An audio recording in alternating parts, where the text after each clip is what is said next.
फक्त 108 आमदार तरीही थलपती विजय मुख्यमंत्री होऊ शकतो।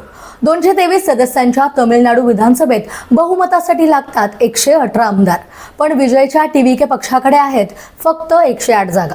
मग विजय थलपती मुख्यमंत्री कसा होणार जाणून घेणार आहोत या व्हिडिओच्या माध्यमातून। नमस्कार, मी प्रतीक्षा आणि तुम्ही पाहताय लोकल मुंबईकर। याचं उत्तर आहे फ्लोर टेस्ट मध्ये।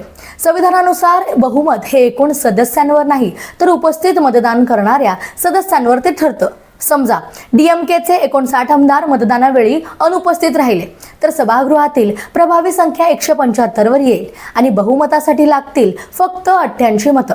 अशा वेळी विजयकडे असलेले 108 आमदार पुरेसे ठरू शकतात।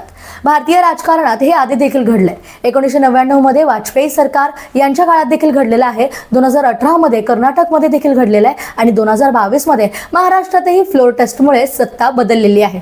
म्हणजेच तमिळनाडूत आता खरी लढाई निवडणुकीची नाही तर उपस्थित आणि राजकीय मॅनेजमेंटची आहे।